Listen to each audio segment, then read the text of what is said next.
The actual case? I want you to answer the first question I said. Which was about the case, Why did you change sir? your website? Well, sir, because the website is not my policy.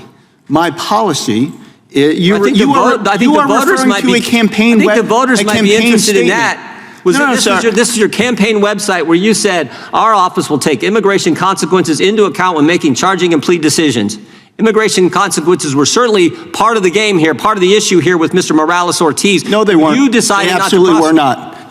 You are assuming something that is in fact untrue, because you are misrepresenting my policies. My policies do not say that we do not prosecute Well, if you're people proud of because your of their policies, immigration why'd you status. change your website? Because that's not my policy. As I told you, sir, that was a campaign statement that I made before I was Commonwealth It had been up Attorney. for 6 years, a week after we send you a letter saying we want you to come.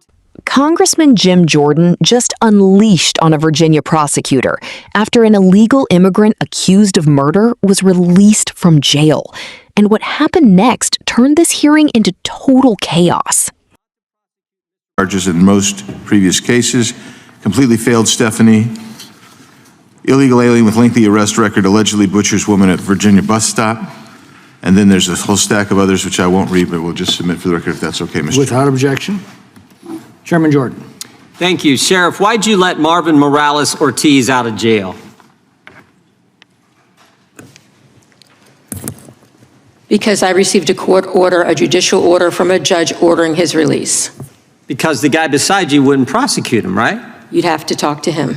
So this guy, the guy beside you wouldn't prosecute the guy who's an illegal migrant, who'd been charged with 6 different crimes, who was arrested for murder in 2020, who in 2023 assaulted a police officer, and who in September of 2025 was charged with aggravated malicious wounding and brandishing a gun. And that guy's released, you can't hold him because he's not going to be prosecuted. Is that right?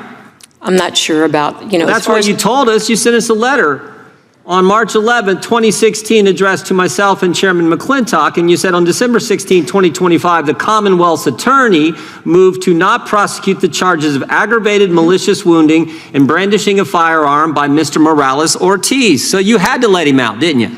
Through a court order by a judge, yes, I did. You had to let him out. I was ordered to release him by a judge. I see you got some of your deputies behind. How's morale in your department, Sheriff? Is it good? I didn't know I was here to talk about morale, sir, but based on You're here to answer the questions we ask you. That's what you're here for. Yeah. Of course I am. Okay. But I'm also here to talk about what I was invited here to talk about. Well, I'll refer you to a statement you made in August. Fairfax County Sheriff Stacy Kincaid, Democrat, also told 7 News reporter Nick Minnick, it's shameful the way things have not been prosecuted. You stand by that statement? If that's what was written, I do. No, I'm not asking if that's what's written. I'm saying, did you say that, and do you stand by that, and is that having an impact on morale? Because most of the police departments I know and sheriffs and deputies that I know, when they get the bad guys off the street, they like to see them prosecuted so they don't come back on the street, harm the community you're supposed to protect, and make their job tougher because they got to go get them again when they commit some other crime. That's why I asked the morale question in light of your statement just a few months ago where you said it's shameful that the guy beside you is not prosecuting people. I did. You said that? I did. Okay, good. Mr. Descano, why'd you change your website? Sir, first of all, let me address what you had said No. You answered the questions we asked. You answered the questions we asked. I asked a simple question. Why did you change your website last month? Well, sir, your statements about don't want to prosecute guys is absolutely false. And my policies so far in this hearing... Are you saying what the sheriff wrote me is wrong? No, what I'm saying is that the way that my policies have been December 16th, presented in this are outrageous. She said the Commonwealth's attorney, that's you, chose not to prosecute Mr. Morales-Ortiz on December 16th, and they had to release him. They had to do their job because you wouldn't prosecute. What happened on December 17th, Mr. Descano? Well, sir, let's talk about December 16th. No, that's the question. What happened on December 17th? This same guy murdered somebody. This guy murdered somebody, and I'm asking you, why did you change your website? Well, do you not want me to talk to you about the actual case? I want you to answer the first question I said. Which was about the case, Why did you change your website? Well, sir, because the website is not my policy. My policy, you are referring to a campaign. I think the voters might be interested in that. This is your campaign website where you said, our office will take immigration consequences into account when making charging and plea decisions.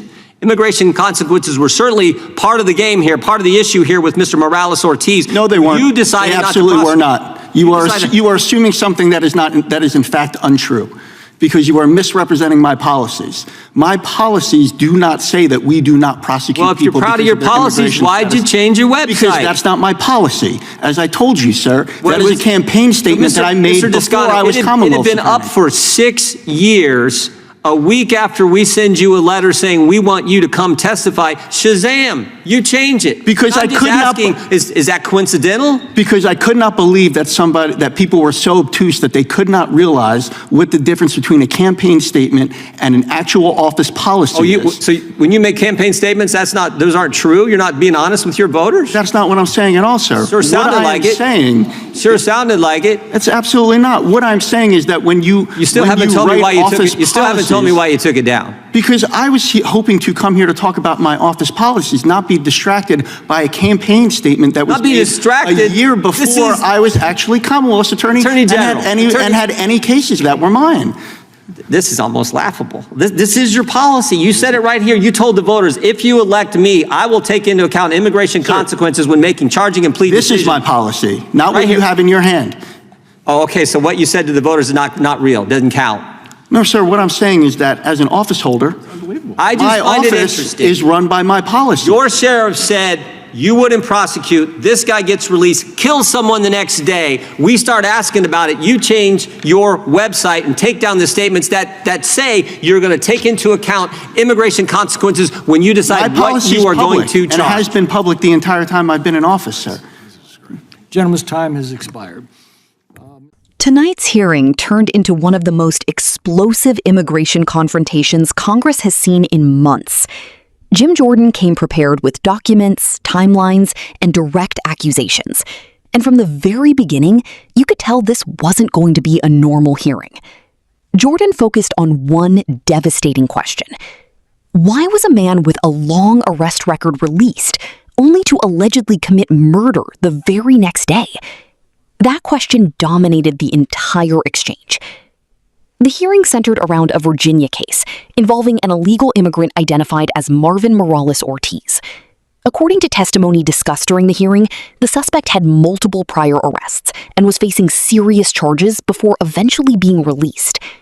Jordan immediately zeroed in on the decision-making process. But what made this moment especially dramatic was that Jordan didn't just go after one official.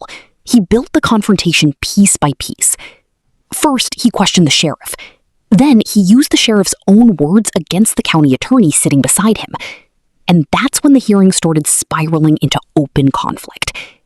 Jordan repeatedly referenced a letter stating that prosecutors declined to move forward with charges involving aggravated malicious wounding and firearm allegations.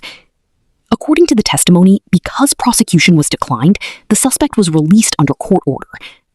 Jordan's argument was simple. If prosecutors had pursued the case, the suspect may never have been back on the street. That's the point he kept hammering over and over again. But the hearing escalated even further when Jordan shifted focus to the prosecutor's website. This became the viral centerpiece of the exchange.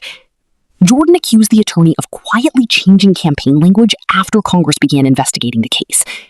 And once he brought that up, the atmosphere changed completely.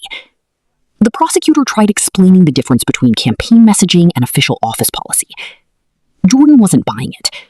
At one point, he sarcastically said, "So what you told voters isn't real?" That line landed hard in the room. The exchange became less about technical legal procedure and more about public trust, accountability, and whether elected officials were saying one thing politically while operating differently in office. And politically, this hearing taps directly into one of the biggest national issues heading into the next election cycle: immigration enforcement and sanctuary-style policies. Republicans are increasingly framing these hearings around public safety and criminal accountability. Democrats and local officials often argue that the issue is more legally complex than presented in these hearings, and